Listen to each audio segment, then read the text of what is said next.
Hello and welcome back to the free podcast. Jack Grant here. This week is hosted by Luke Hall. A few things to cover before Luke's topic starts. Firstly, I'd like to address the comments I've been receiving regarding my accent, and I hope I haven't got my telephone voice on anymore. Few people have been mentioning my telephone voice, so I'll try and speak with my normal voice. It's less posh. So we'll welcome ourselves in with Luke's topic. So I think some apologies are in order based on the last podcast. Aaron, if you want to fill in here. Yeah, I do have to address the public that Kate Winslet and Ben Stiller may not have met Kim Jong-un in North Korea. After checking my facts and also receiving a mass amount of grief from external people, the facts are not true, and I do apologise. But I do wish Kim Jong-un the best at the moment, as I think he's hospitalised. So I hope him well, and good luck to my old mate. Yeah, strange that they've actually released, if he is ill, strange that they've actually released that kind of information. No, it's the kind of thing they wouldn't say, It's no,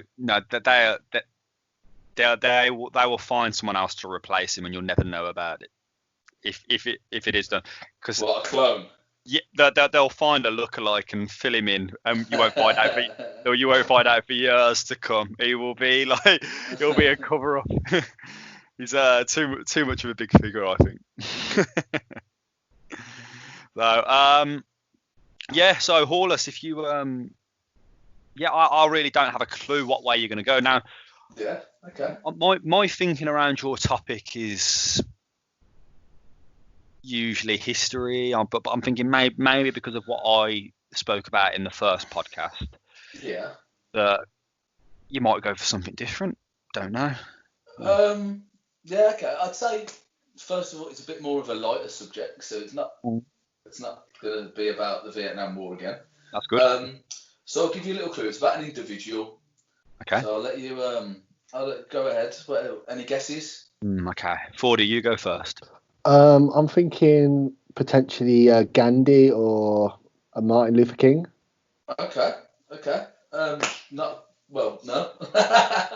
Just no. Sorry. Yeah. Okay.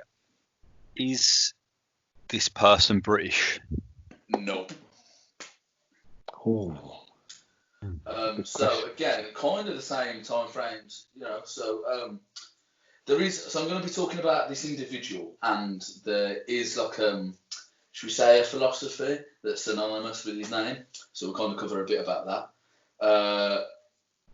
Very prominent in the 70s, let's say. Ooh. Yeah. I know you like a little bit of Mick Jagger. Oh. No, is it that guy that everyone always has as a poster, like in their walls? Che Guevara. Is that what you're thinking of? No, it's not. But that is a good shout. It's nothing to do like that. Nah. Should I give you another clue? Please. Yeah. Yeah, it's a sportsman. Oh, okay. Yeah. Big Mo, Muhammad Ali. No, it's not. It's not. No. If you're struggling, I will give you the kind of philosophy that I was talking about. I think you'll get it straight away. Then. No, I don't want that then. Okay. Sportsman in the 1970s, Jack. Yeah. European. European sportsman in the 1970s. Yeah. Football. It is indeed football. Okay, now we have narrowed it down. You narrowed it down. I bet some of the listeners have got this already now. Zidane. In the 70s. Someone sort this guy out, please. Yeah, I don't know. Born in the 70s. Come on, I think everyone's probably born and listening to us guessing. Yeah. Right, go on. So if I said total football, who would you say? Ronaldo. Okay, you can just get off the podcast. Total football. Dutch. I'm thinking the Dutch, yeah. Robin. Oh my God, this guy. No, not Robin. Oh, 70s, the guy wears the goggles. Oh, that's a Davids. No, but I tell you what, he's a disciple of this man when he became a manager. Is it Finger who took over at Crystal Palace? Essentially. No, much older than that. I think this would have been a legendary player after Pele and before Maradona. Van Basten. No, a bit before him. Do you give up? Because you fucking guessed everyone. Ronald Koeman. Bloody hell, no. It was Ronald Koeman's manager at one point at Barcelona. Who is it? Johan Cruyff. Johan How did you Cruyff. not get that? How have I not got that? I'm so pissed off. I can't believe that. I thought total football. You would have said straight away. Yeah, I know, but I'll tell you what, ignore me, you know. Is that the one who managed Barca? It is indeed. Well done. Yeah. No, I'm so annoyed with myself.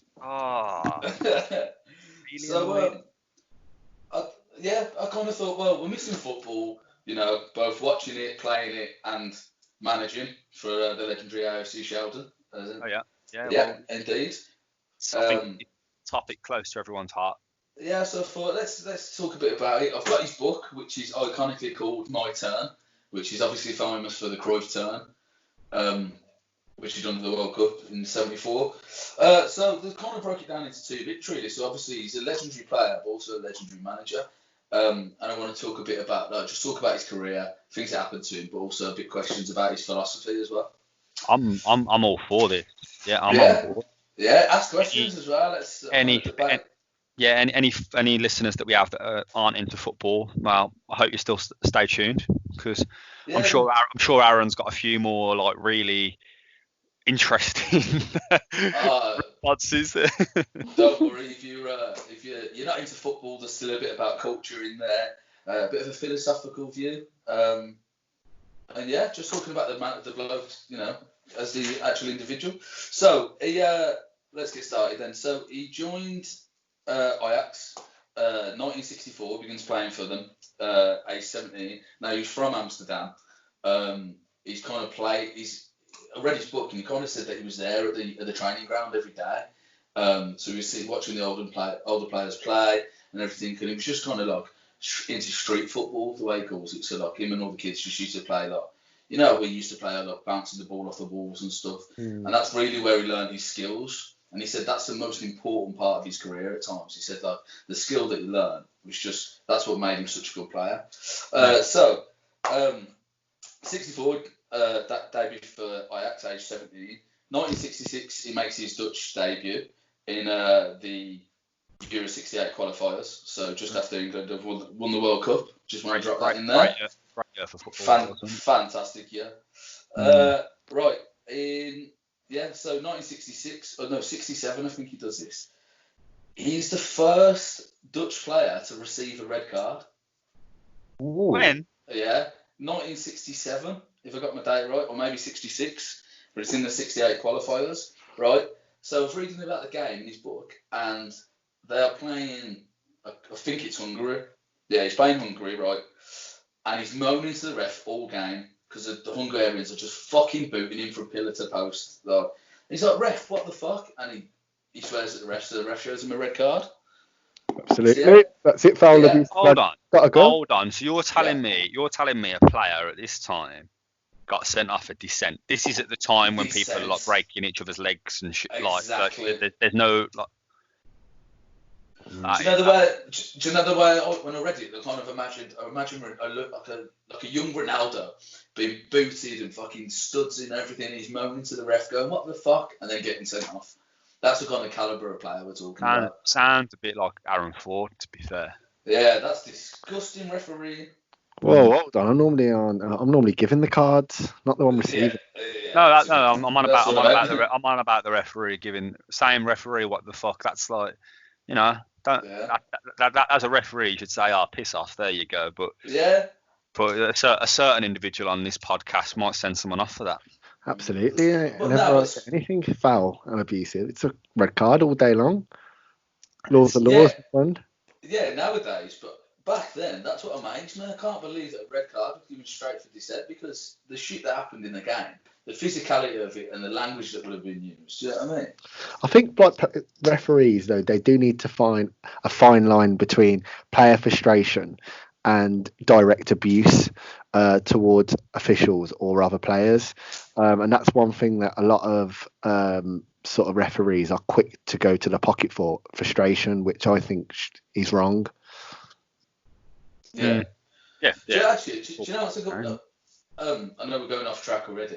Do you know? Have you ever seen the clip, Aaron, of Roy Keane? So it's Arsenal versus Man United. Patrick Vieira has apparently said something to Gary Neville, and Roy Keane comes over and he's like, "You fucking idiot! All this blah blah blah. I'll see you out there. Pick on someone your own size." Have you seen that? Yeah, I have seen that. I've watched that video. And obviously, there's no cards brandished there, is there? Like, in fact, could you even brandish a card at that point? Yeah, well, you could give a card for adopting aggressive attitude, but at the end of the day, when two players just want to have it off and give it all handbags, just let them get on with it, mate. There's no point warranting cards. Yeah, I like that. What about you, Granny? I can imagine you like that aggressive attitude. It's what makes a football game, doesn't it? It's definitely. You know, as a player as well. If you're playing, you know, like if you're marking someone and you're thinking, "Fucking hell, we're in for a good game here." But then they start being your pal. You're thinking, "Oh, fucking hell, I don't really want to go for this slide tackle on you." Yeah, it's all football for me is all about on the pitch. You just like, fucking clattering each other. And then once that final whistle goes, it's shaking hands, like, fucking hell, you're a nightmare, like all of that. It's about that respect on and off the pitch. But as a competitive game, I feel like obviously frustrations get high when you're playing because everyone wants to win, and that's what pushes people to be better as well. Yeah. My question there is that, well, I'd say nearly every single sport has a competitive element to it. So why is it the competitiveness in football that brings out that aggressiveness that doesn't come out in other competitive sports? Mate, I don't know. You're not seeing it kick, like only watching the Six Nations then before all of this lockdown happened with the rugby, like massively kicking off. I think it was Wales, France, like, proper having it off.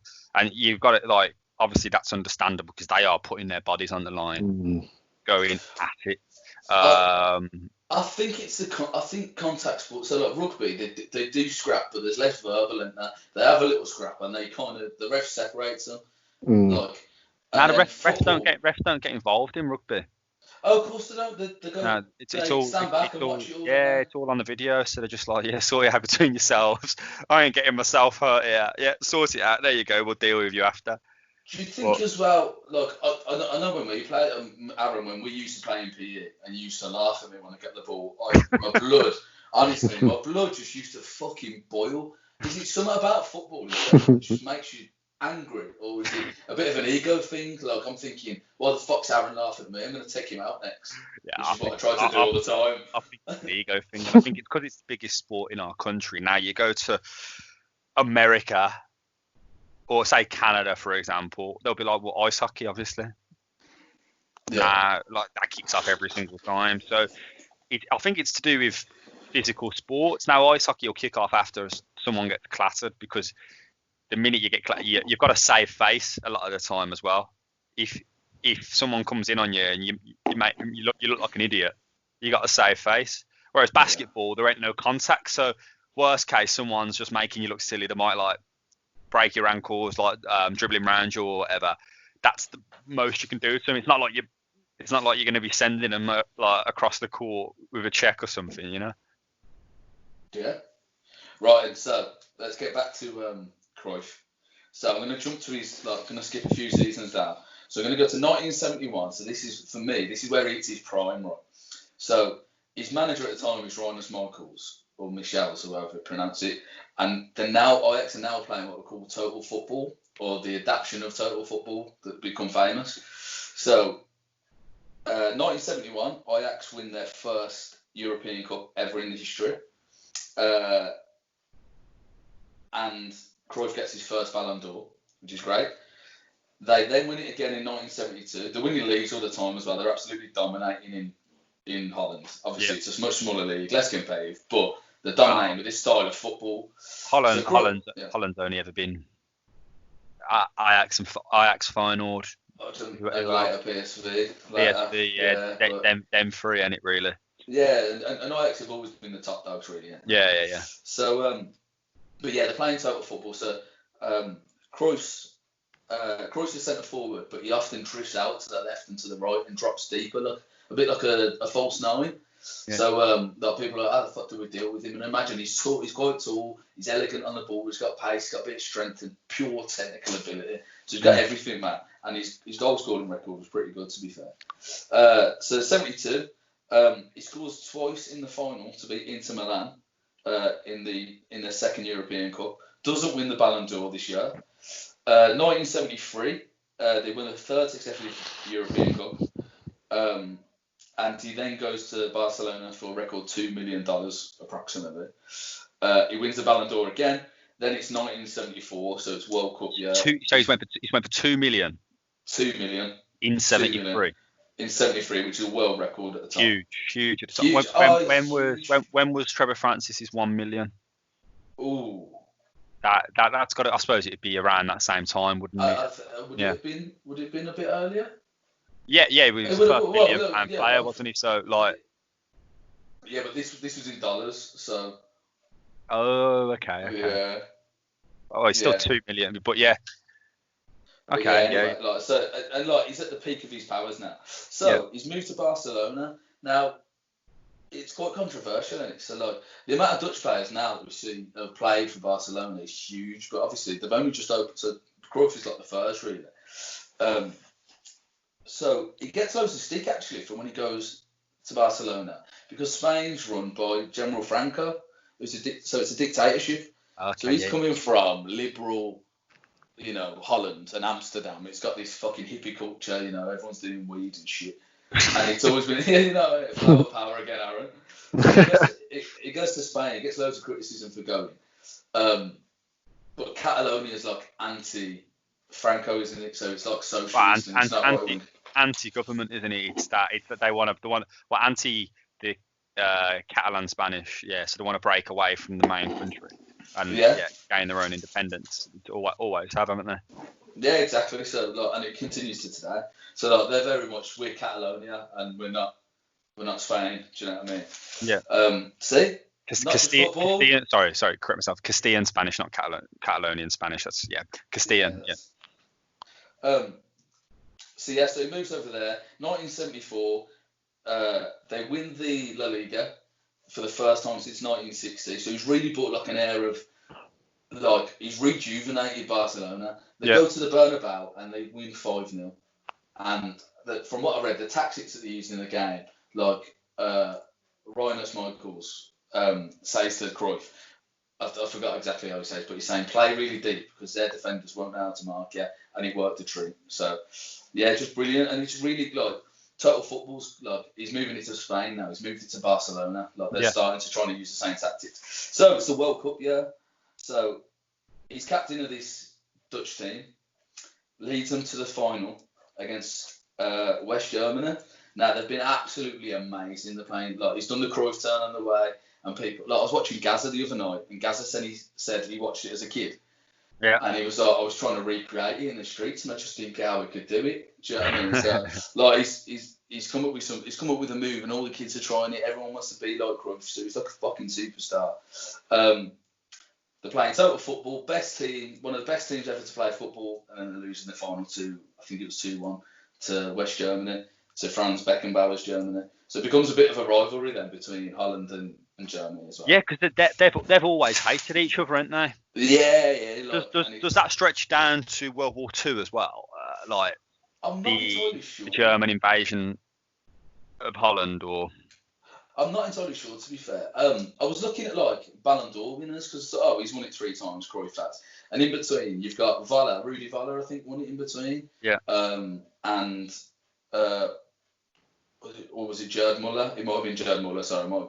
And Franz Beckenbauer, and Bayern Munich are doing well as well in the Champions League. So there's a bit of rivalry there between Ajax and Bayern Munich and the players, and then the countries because of the final. So it's really interesting. They are next door as well, aren't they? It might even be just geographic, say like the home nations rivalries we have with like Wales, Scotland, and stuff. Could be Exactly. a similar thing, yeah.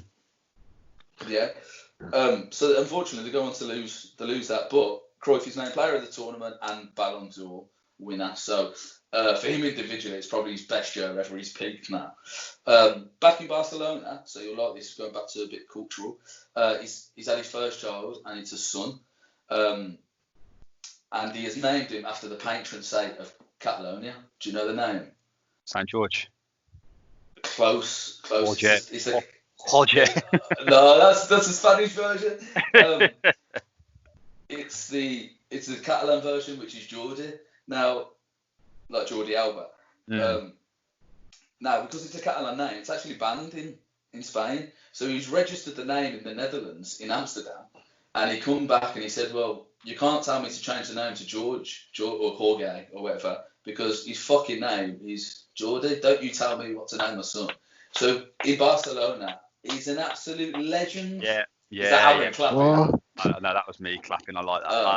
I like that. Yeah. So imagine now, in like, he's a foreigner. He's come over. He's an absolute superstar of a player, and he's like, no, fuck you. I will call him this Catalonian name. Which I think's Why brilliant. was that name banned in Barcelona? Why is it banned? Yeah. So because it's a Catalonian name or a Catalan name. So like Spain, like the area of Barcelona. Yeah. It's Catalonia. Now they're at odds with the rest of Spain essentially. So Spain's split up into like little kingdoms essentially, and then it united. And then in 1930, I think it was 31, 32 or something, they got rid of the monarchy. And then in 1935, General Franco, who's a fascist, a bit like Hitler, but not as bad. No. But he kept himself to himself, but he was a horrible bastard, basically. Yeah, it's a right wing. It's fucking basically a Nazi almost, essentially, but for Spain. It's the best way to describe it. So he takes it. It's not a democracy. He takes over as a military dictator, and Catalan is like it's like a symbol of anti-Spain and his idea of Spain.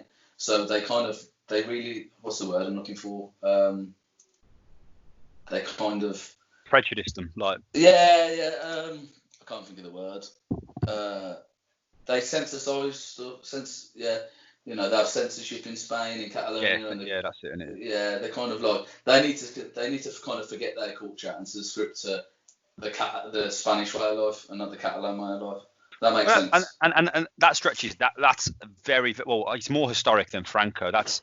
Because thousands of years. Well, because years old, from when I visited Barcelona and the talk about the history of Catalan trying to get independence for so long, and did you go and visit that the Flame in Barcelona where there's the mass grave of the people of Barcelona that had been killed when there was at war. Yeah, so right by one of the cathedrals in there. It's not Sagrada Familia.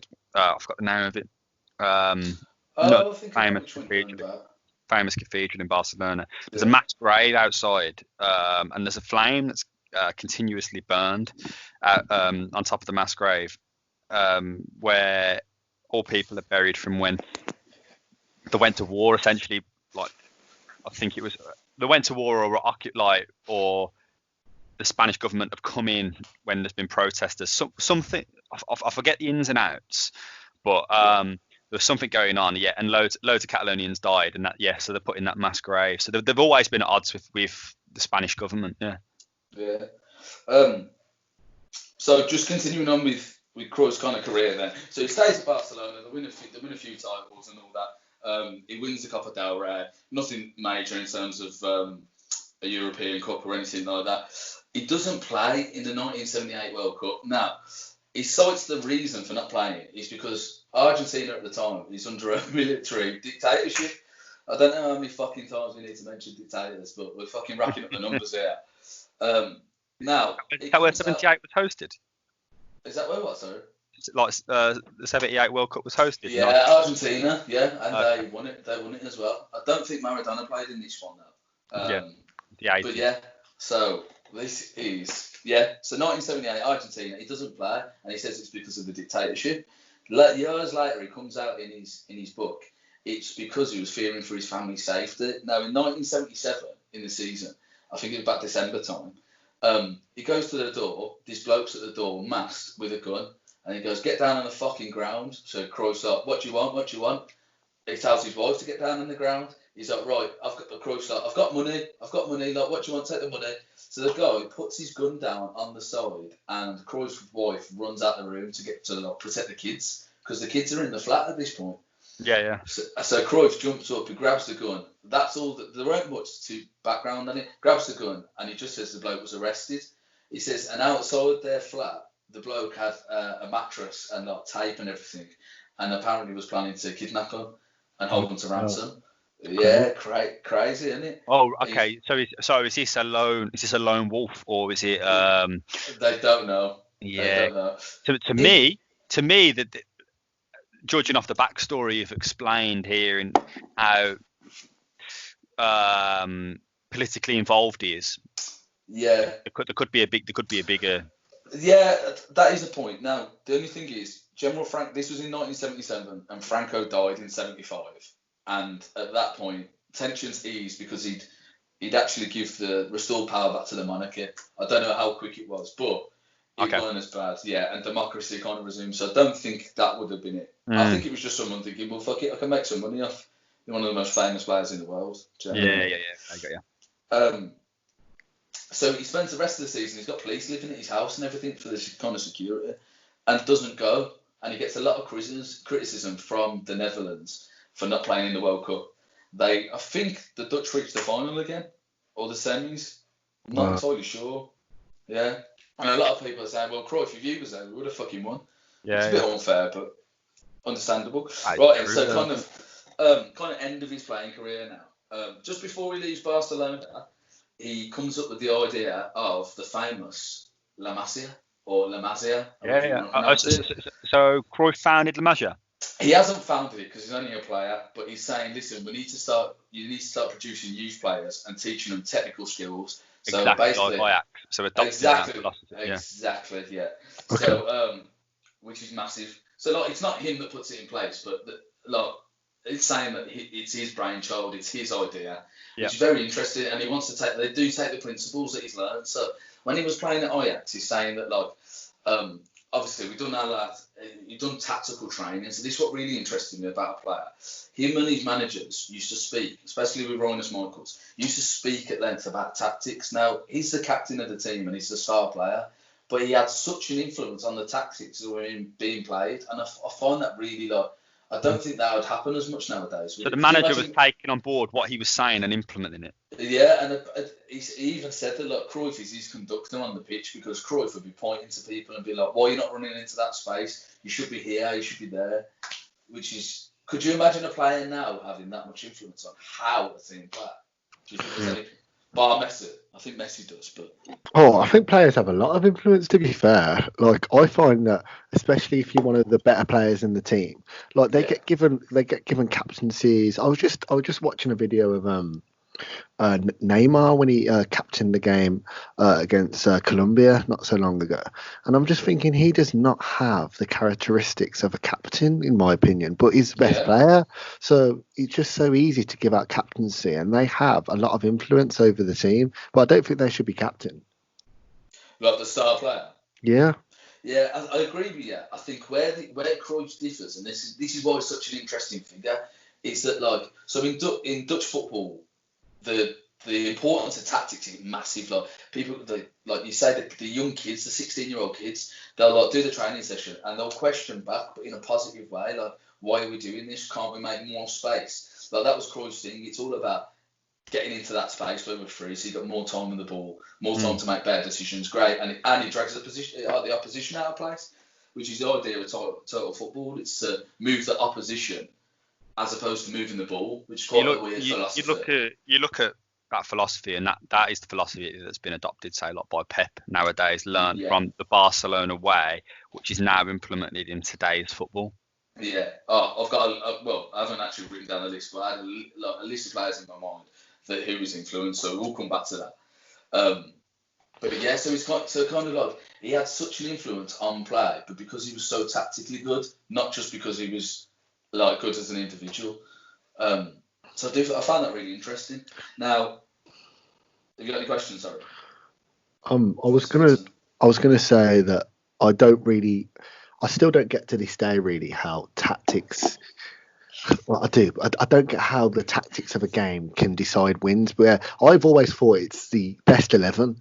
The best 11 wins a game, no matter how the tactics or formations go. Nah, I got to disagree. Not at all, man. Because not at all. yeah, look how good a player Cruyff was, and he's saying how important the tactics are. So like the principle of total football. So it's one, interpreting the space, so getting into that space, and so his idea was that yes, all the players should be individually talented and should be able to do little tricks like step overs and get you out of space and things like that.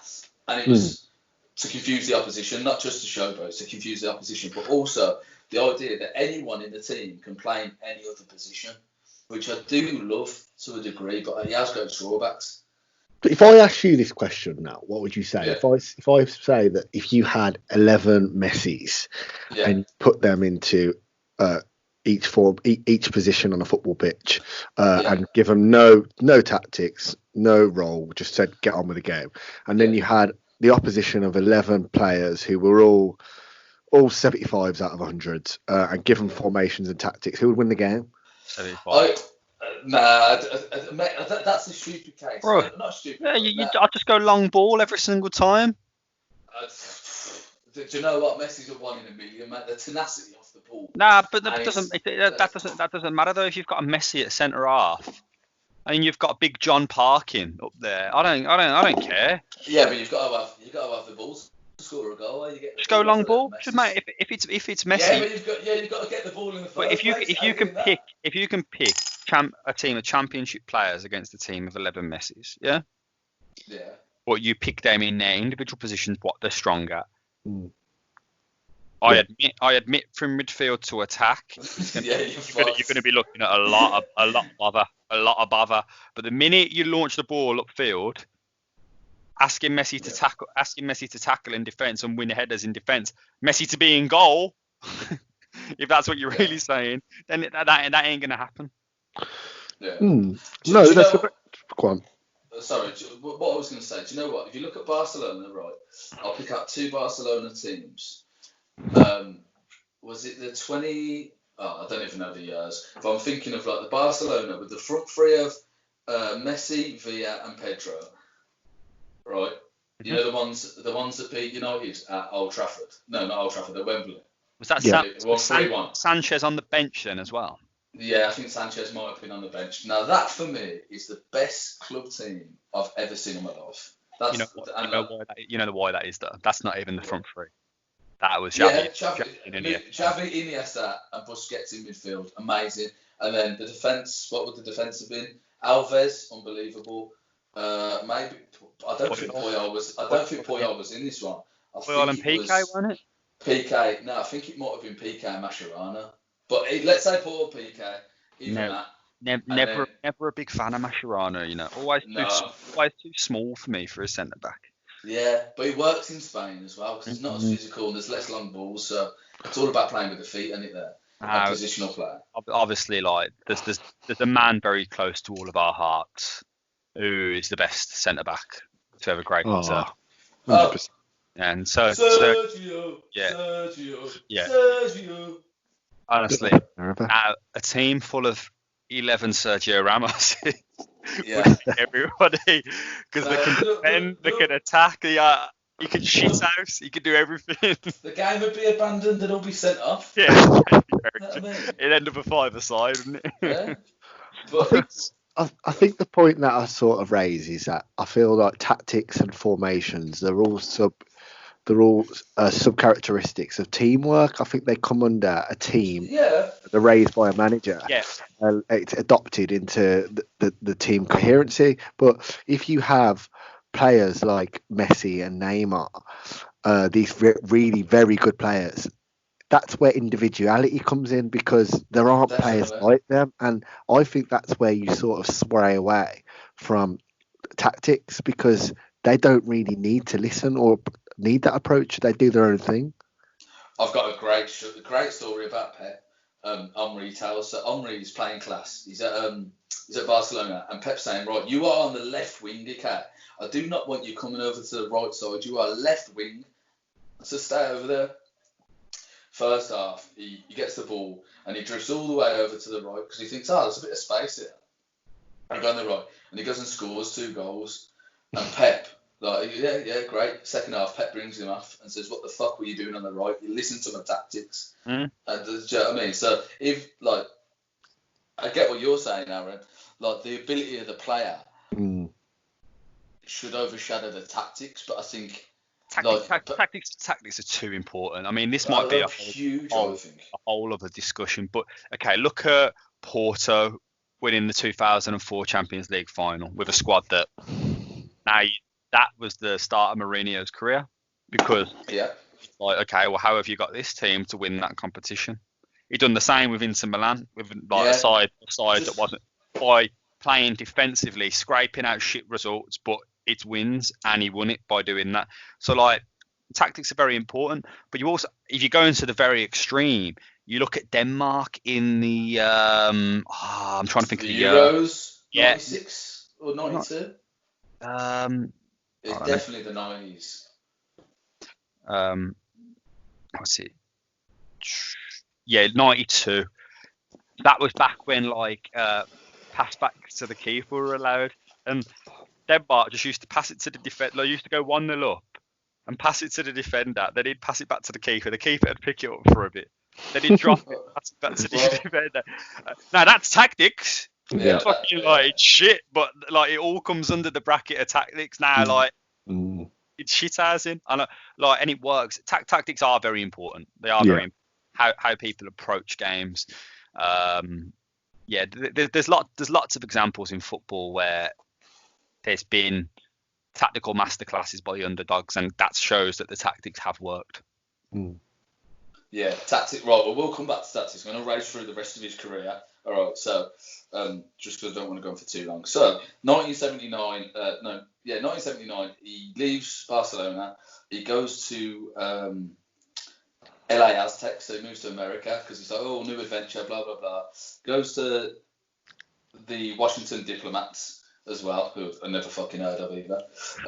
But he's saying during this time he's learning so much about business side of football and things like that. He does a short stint in 1981 at Levante for 10 games, a bit like Christophe Dugarry playing the Blues. Legend. Apparently, he almost signed for Leicester. I haven't read into this story, but apparently he nearly signed for Leicester, but he's at the end of his career anyway. Wow, there's a lot of potentials. Blues almost Ronaldinho. Exactly. there's almost signed Gareth Bale.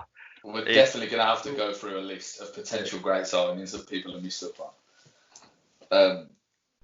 So 1981, he goes back to Ajax. They win 2 titles. Now, his agreement with Ajax, he's getting paid the absolute, you'll love this, Aaron, he's getting paid the absolute maximum he can be paid. So he's paying a huge amount of tax. So Ajax said, listen, what we can do, we can pay you a little bit more, but instead of paying you directly, we'll have to pay it into your pension plan. He goes, yeah, that's perfect, let's do that. So what they agreed to do, they say, listen, if we sell 10,000 tickets, Ajax get to keep all that money. Anything over 10,000, we split. So if we sell 20,000 tickets, Ajax will get the 10,000 at the start, another 5, and then the sale from the other 5,000 goes into Cruyff's pension plan. Wow, that's crazy. What a great contract that is. That's brilliant. That's genius. Now this is the best part. At the end, so they're getting crowds of about, they're filling out the stadium. He says towards the end of the season, they're moving to the new stadium. I was going to say, they moved into the Amsterdam Arena at this point, which is now named after it's the Johan Cruyff now, isn't it? But they can fit nearly 50,000 people in. So everything, 40,000. So he's getting an extra £20,000 worth of whatever the sale ticket sales gate receipts. He's like literally getting the profit from gate receipts into his pension. Yeah, fucking raking it. Yeah. So great contract. Great contract.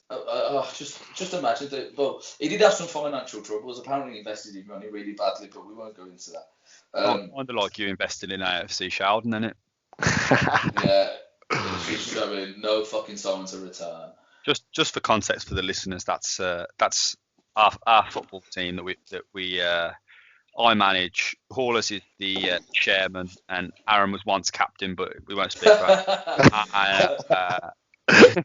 Levels to county quarter final, thank you. So yeah, He also gave away 8 penalties in one season.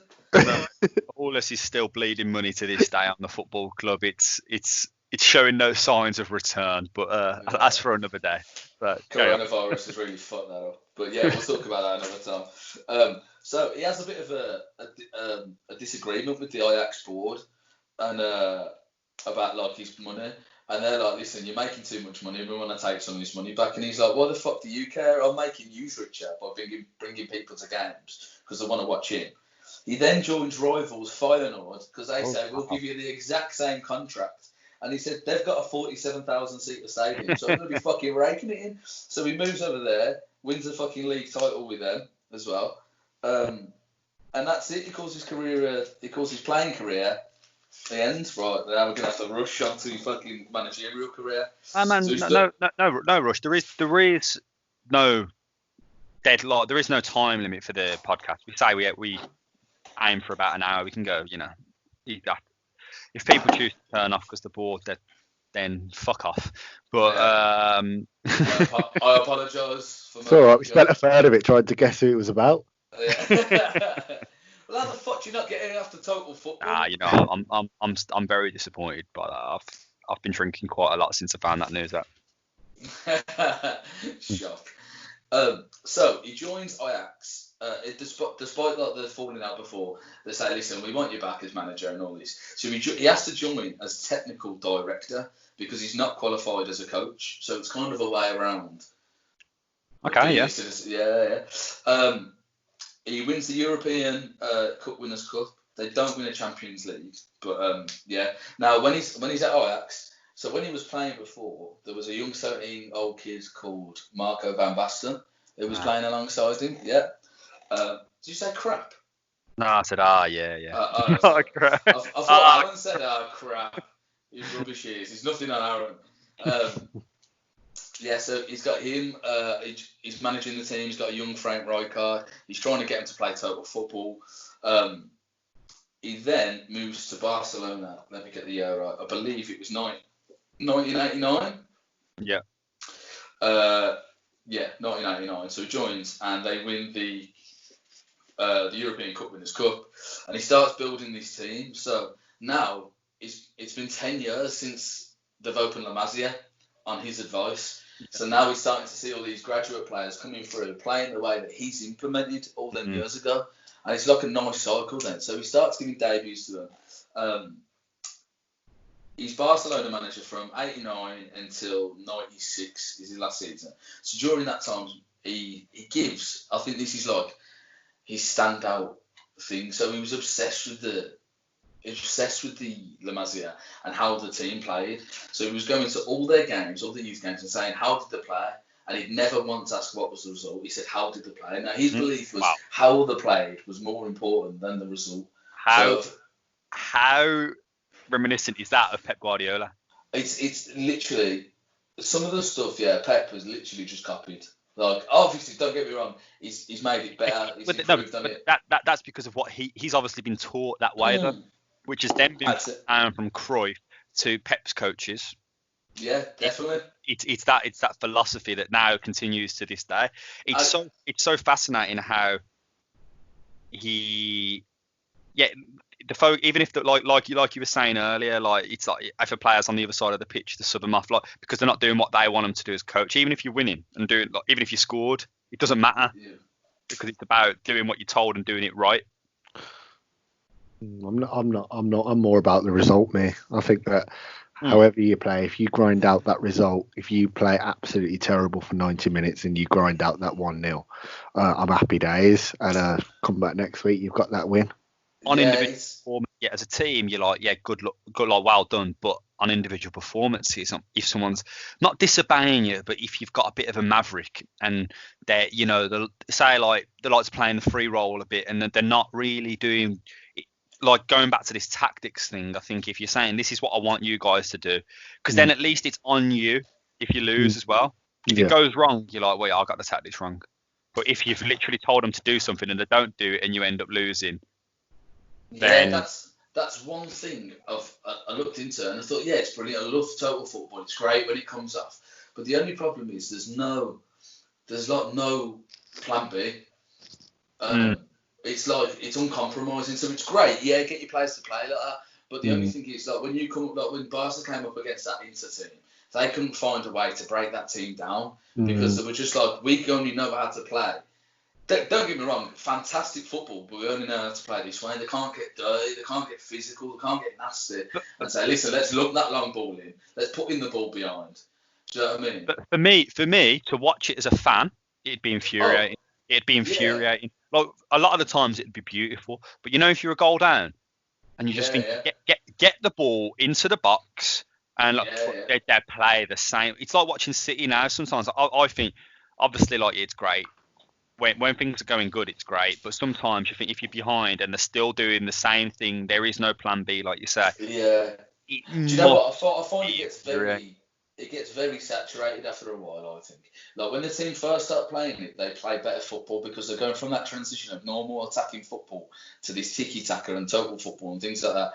And then after a while, it becomes, you're passing for the sake of it now. Do you know what I mean? It kind of becomes counterproductive. Stat padding, really, like you're just building up passes, so it looks good on paper, but really you're not doing anything with it. Yeah. So this is his dream. This is like probably his favourite number that he wins 14 trophies as 10 years as a manager, which is in fact under 10 years as a manager. But he gives 31 debuts from the graduates of La Masia. 31. Wow, that's a lot of players. That is a lot of debutants. That is a lot of debutants, isn't it? You love to see that. Yeah, great. So this is where his influence. If you think about Fergie's team in '96, that's a massive influence. Surely, it shows that you can go and win the Champions League with from lads from your academy. I'll probably say I'll give Fergie this. He's class of '92. He's got more graduates in that final than Barca did. They only had 2. Now one's obviously Pep. So apparently, Cruyff goes down to one of the reserve games. And Pep's playing. He's playing right midfield. And second half, he goes to the coach. He goes, "Why didn't you put him in the central pivot role? So the Busquets role, the CDM, he's in the back 4." Yeah. And that's what he literally revolutionises his career. And he goes on to become captain. They win the Champions League. Sounds bizarre that Pep would even be put out wide because as a player, pace. Looking at footage, that kind of physical, tall player having that out wide just don't seem like it, for what we know as football, just don't seem right. But exactly. So that's really it from his Barca career. So what happened? He falls out with a board at the end of '96. He's won the Champions League. Koeman scores that fantastic free kick. Oh, sorry. In fact, I've missed out a massive part. The team that wins the Champions League is famously known as the Dream Team. So he's got he mixes a bit like the Barca now. He's got his Spanish players. So they have a rule in Spain, and at this point you can only have, I think it's 4 players in your squad that are foreign. Which is that's a rule they currently have now. No, that's the rule that had back then. Oh, okay. Yeah, but you can only have 4 players, and I think you could only have 3 players on the pitch at any time. 3 foreign players. Wow. Okay. Madness, isn't it? Did he just get the Dutch in then? No, well, to be fair, so his 4 foreign players, like his key ones. So he had Ronald Koeman, the centre back, who he'd never even managed before. So that's quite an interesting. I can't believe how many goals he got from centre back, by the way. Yes, and he scores in the final that wins them the Champions League. Yeah, that's absolutely crazy that they had that sort of law. Bloody hell, I think I've got 4 or 5 foreign things in me. Let alone. You don't mean it'll be your main nationality. So it's like your heritage. You got to be 100% Spanish. 2-1 or something. Your main nationality. That's what it'll be. So the players. So his 4 main ones. So he's got Ronald Koeman. He's got Michael Laudrup, who's just for me is like nearly as good as Zidane, just not as good. Essentially, like Cruyff even said, a lot of players at the time said Laudrup would have been the best player in the world ever if he'd been. No, Cruyff said he would have been the best player in the world if he'd been born in a ghetto. But he had quite a nice upbringing, so he had like he lacked that killer instinct. That little bit of grit. Yeah. Like so the team. Was it Laudrup that was in charge of Swansea? Swansea, yeah. Who played? Is it Brian or Mike? Michael. So it was the good one, yeah. It was the good one, yeah. And he just didn't carry through his playing ability to management. Good question. That's another question I got at the end for you. Actually, we can discuss that. I did sense that he wasn't. I thought he would be from sort of an impoverished background actually at the start when you started the story off when you were saying he was sort of like just outside kicking the ball against the curb and that. I don't know why. I just sort of feel like that sort of resonates with the poor culture of football. Yeah. I don't necessarily think he comes from like a really poor background. What had happened? His dad had died when he was 12 years old. So his mum was working at a greengrocer at the time, so she couldn't really support him that much. But she found a new husband, and they were fine. But yeah, like you're saying, probably a lot of the greatest footballers and the technical skill have come from poorer backgrounds. Yeah, like the Ronaldinho's and Ronaldo's, Astoria, them like, kicking the ball about in the parks in Rio de Janeiro and stuff. Exactly. Yeah, exactly. Like the only way you get out of the slum in kind of Brazil is playing football, without joining the gang. Not even that though. In England, I was having the discussion earlier about Gaza, and just now he's my old man's favourite all-time player. English player, Maradona. Yeah. Maradona's his favourite all-time player from that generation. Obviously, like we'll be telling our kids about Messi, Ronaldo, and whatever. But Jimmy Bullard, mate, absolutely. Jimmy Bullard, of course, legendary again. Ever walked. But yeah, like Gaza come from that background on the streets from morning to evening, just like on the streets, running around playing football on the streets. Football was his life. I love that. And them kind of environments, harsh environments, create the best footballers. Right. Great question about Gaza then. I know we're going off topic, but it's still football related. If Gaza, so he was meant to sign for Man United. So do you reckon if he'd gone to Man United and served under Sir Alex, and he wouldn't have, do you think Sir Alex would have kept him? No. What? No, Sir Alex would have put him in the bomb squad. So you've got to have the right manager to thrive under. So this was another thing I was chatting about earlier, and it was the fact that, like, say for England, Bobby Robson adored Gaza. Yeah. So I think it was before the semi-final Italian 90 against Germany. Yeah. Yeah. I don't know if it's the day before or earlier in the day, and they've all got a team meeting, and they're like, "Where's Gaza?" And no one can find Gaza. Right, they're looking around everywhere. Next thing you know, they've all walking around looking for him. They found him, and he's there playing a tennis match against two Americans. Yeah. The sweat's pissing out of him, and then Bobby Robson's going, "Gaza, what are you doing? He goes, "Hold on, I'll be done in a second. It's almost over." Like the guy, like he's absolutely off his rocker. But if you've got a manager like Barry Robson's, he obviously knows the score. Yeah, definitely. He knows he's off his rocker. He's like, But you know what? You give him the freedom. If he's still turning up on the pitch and turning up with the goods, give him the freedom to do whatever he wants. But I think Sir Alex he's very much a disciplinarian, and so like if he sees that, he'd just be like, because there's no way you could tame Gaza. I don't like that. That's not. You just have to let him be him. Like. True, but then on the flip side, do you think it would have stopped him becoming an alcoholic and abusing drugs and things like that, and maybe would have stabilised his career and maybe had a longer career at the top? Mate, that probably enhanced it. There's a story about I don't know who was playing for or against at the time. I know what you're gonna say. Yeah, when he was that pissed, he didn't even remember playing the game. Everton. So he woke up the next day and he had like. empty bottles of whiskey around him, and the man in the match award. He was like, "What the fuck?"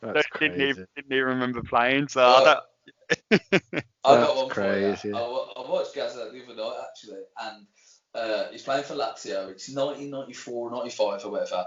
And they go to Seville to play a game. And Maradona's there at the end of his career. And he's like, fucking great, Maradona. Go on, let's have a picture. He leans over and goes, oi, Diego, I can't play, man. I'm absolutely fucked. Like, he's pissed. He's been drinking all day. Maradona turns around and looks at him. I bet Maradona's wired. Maradona apparently looks at him and he goes, don't worry, Casa, I'm me. and they're both playing. They're absolutely wankered. Like, fucking class, that is. Just class. What a filthy midfield that would have been that. Oh, no, yeah. Oh, frightening. And then someone holding in between, just behind him. Right. So that's pretty much the end of Johan Cruyff's career. So he finished managing in 96. He fell out with the Barca board. A new president comes in 2003, and they ask Cruyff, is his unofficial advisor essentially, and he says, get Frank Rijkaard in as manager, and he'll start promoting the youth and things like that, and trying to bring back total football. Yeah. They also appoint, is it Turkey Bergstein or something like that? Do you know the one who's at Man City now? No. He's the technical director at Man City, and he used to play in the Dream Team under Cruyff. And so he becomes like head of football or whatever, like a director of football. They got Rijkaard as manager, and he advises to appoint Pep as the as manager when Rijkaard's done. And everyone's like, no, but he hasn't got enough experience. He says, listen, Pep knows football. Trust me, he's done it with the B team and do it with the A team. Yeah. And then he also does it again for Ajax, strangely enough. So he goes back to Ajax and he says, listen, we need to change the club. Start investing money back in the youth. Let's change all these directors, get rid of them. Let's get our old players back. So he then gets back in. Marco Vermaas is like technical director. You got Evander Sar as some director. Oh, yeah, he's got a big part in the youth. Yeah, Dennis Bergkamp comes back. Frank de Boer. There's loads of them, just ex-players, man. So yeah, like big reputation. Huge reputation. So that's it really. That was, and then sadly he died in 2016. Yeah, was it cancer, wasn't it? Cancer, yeah. No, he was a famous smoker. Now, as a former gaffer of AFC Showdown manager, that was my inspiration because I just used to smoke on the sidelines and not give a fuck as well. So let's hope your old man ain't listening to this. yeah. If you're listening, Mark, he's only lying. Yeah. Not true, Mark. Now, first of all, kind of wanted, look, I've got a couple of questions actually. So, do you think he's had probably the biggest impact on modern football in terms of tactics then? So, I want to just go through some of the managers that have cited him as a reference. So, you've got Pep Guardiola, who's probably his greatest disciple. You've got Sir Alex Ferguson, who takes his idea of promoting people from the youth team. You've got Michael Laudrup tried to play nice football at Swansea, but yeah. Marco Bielsa, Sarchi from the great AC Milan manager, who used Van Basten, Gullit and Rijkaard as a trio. Pochettino uses his pressing game from Total Football. Klopp's even started saying he's used aspects of that game as well. Louis van Gaal, obviously a massive one. Frank Rijkaard, as I already mentioned. Wenger using it in terms of the passing play. It's just the list just goes on and on. Who's the Ajax manager now? Erik ten Hag, or whatever, who's studying under Pep as well. It just goes on and on, like it's ridiculous. So, do you think he's had the most impact on the modern game tactically and also through the academies, I suppose? What do you reckon? I think it's very difficult to say that he was a direct impact upon the modern game at the moment. I say he's definitely had an influence.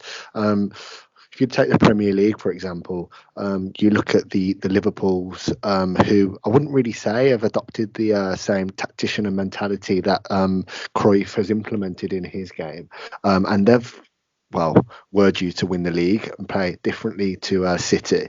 I think the Premier League as a league is completely different too. There's so many different factors, so many different teams adopting these strategies. So I'd say he's definitely had a contribution to the game in England, but not direct impact. Okay. I disagree.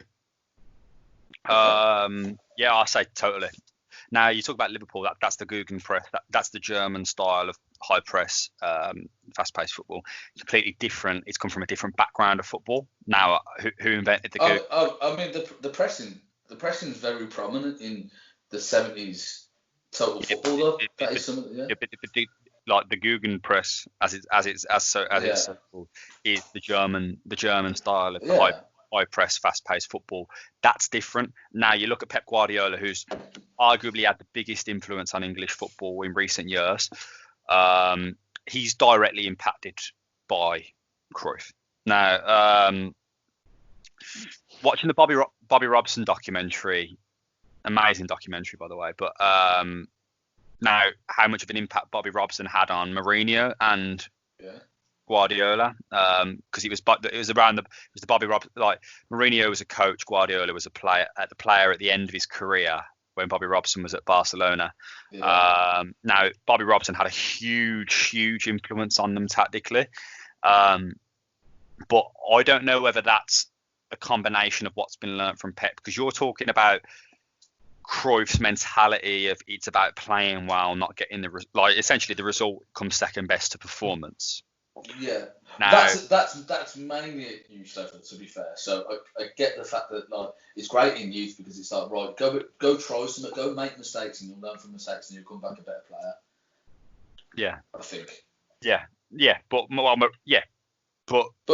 Guardiola even carried that through to first team. He's like, okay, even if he loses, he's like, yeah, but we played well. Like he's rather than like being like, oh yeah, they're all shit. Wait till I get in the dressing room. He's just like, yeah, we played well, because as long as everything he asks of them is done and they've played it the right way, then he's like, job done. Because I guess then it goes back to the point I was saying. Then it's on his head. Yeah. He knows he's messed up, and if your players give you everything you ask for, then that's all you can do. But yeah, I think it's had a huge impact, because I think then that would have got.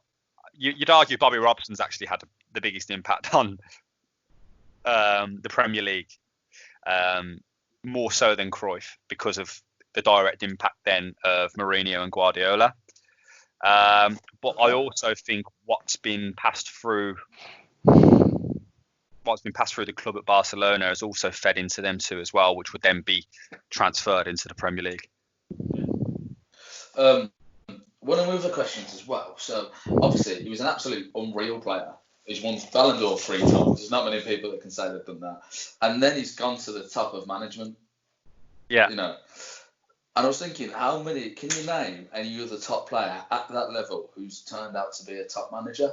Now, the only one that I thought of straight away in terms of playing wise, now Zidane. So I've got a big question about Zidane. I'm not on board.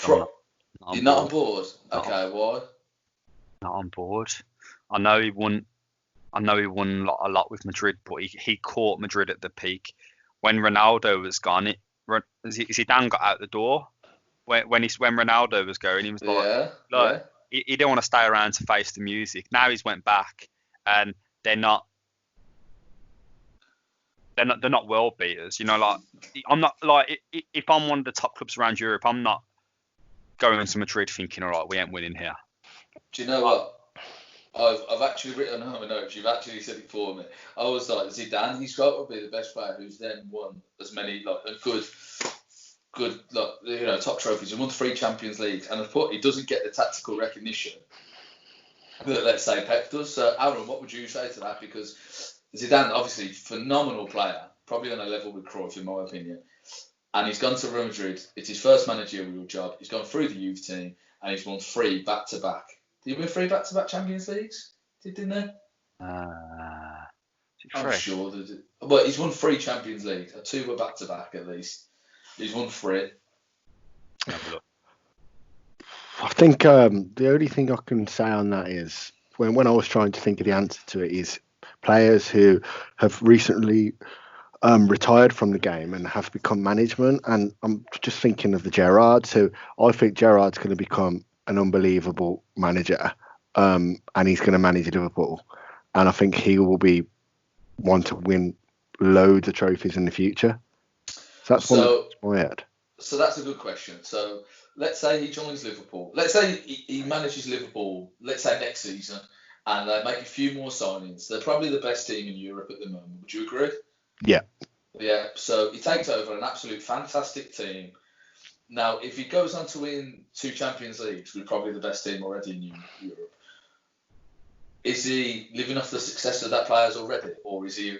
He must still have to, in my opinion, he has to be a fantastic manager to go and win the Champions League, even if that team's so good, because you have to keep them motivated. You still have to play the right tactics. Yeah. It's a long season, isn't it? Now, the way the Liverpool are playing is fantastic at the minute because it's new. So what if Gerrard goes there and he wins let's say he wins a Champions League, but it's gritty. It's like it's not as nice on the eye. Do you know what I mean? It's not as technically pleasing football. Does that make win? You can't win. What do you mean? If you're taking over Liverpool after Klopp, it's almost a poison chalice because you can't better what Klopp has done at the minute. Now. Yeah, but what I'm saying is the way they play more important than the results they get. Do you know what I mean? So if he goes and wins the Champions League, but they win it ugly, does that put him up there with one of the best managers? Or if he gets them to the final and they lose, but they've played amazing football, like the Barca team that inspires everyone, do you know what I mean? Which makes him a better manager, winning ugly or playing beautifully and losing. Yeah. Or makes a combination of that. Yeah, I agree. I just think it's an interesting point. Because Zidane's not getting the credit for winning. That he's not getting any tactical credit, saying that he's won 3 Champions League, which is a fucking amazing task that is for someone who's barely been in management. Yeah. He's got to manage that dressing room. He's got to tactically know something, and he's a great player anyway. He's probably brought that in, but he doesn't get that same recognition that Pep gets because of the way that Barcelona team play. Yeah, it was. I just double check there. Yeah, it was. Zidane did win 3 in a row, which is huge. It is huge. That's unprecedented, isn't it? Of course it is. Of course it is. But I don't know. I guess it's because there's no real identity with the playing style. Now when that Barcelona team of like 09, 10, say like that kind of time. They were frightening, and that they had their own identity, and it was like you can't play against Barcelona playing their way. Like they will play you off the park. Now, you argue Madrid won that because Ronaldo has missed the Champions League.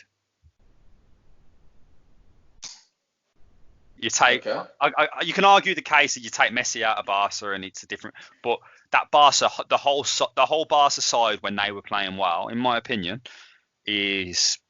You can't play against them. Yeah, now, I personally think, but that Real Madrid side at the time was just they might have been struggling, and Ronaldo would step up out of nowhere. Now, is that tactics or is that a genius of a footballer?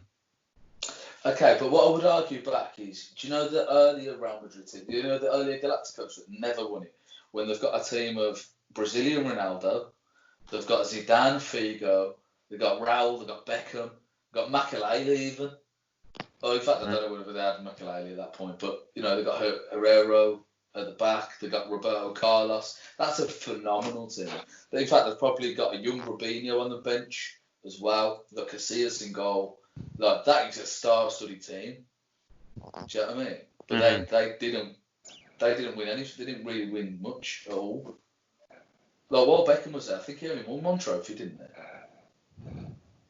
Yeah, but and then I guess that then comes down again to like the whole tactics. Maybe he is, but I'm not sold on him. Now it goes the other way. It doesn't have to be beautiful. Now I love Simeone because defensive tactics are amazing. Yeah. Atletico Madrid, once they go 1-0 up, you ain't beating them.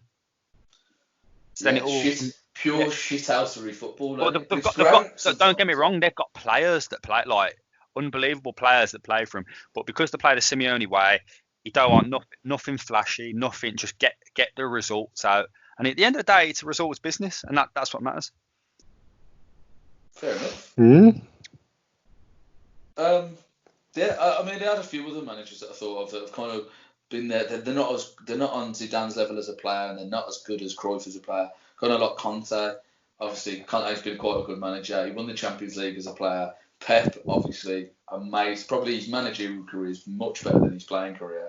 Yeah. Ancelotti won the Champions League as a player, and he's won it at. Has he won it at 3 different clubs? No, he hasn't had it. Oh, had it? No, he tried it, didn't he? He'd won a few at AC Milan. He won one at Real Madrid. Yeah. And that was it. Yeah. That's it really. But yeah, I just want to kind of leave it on. I think unless we've got any more discussion points, I know we've been going long enough. So thank you everyone for listening. Fucking hell, nearly an hour and a half.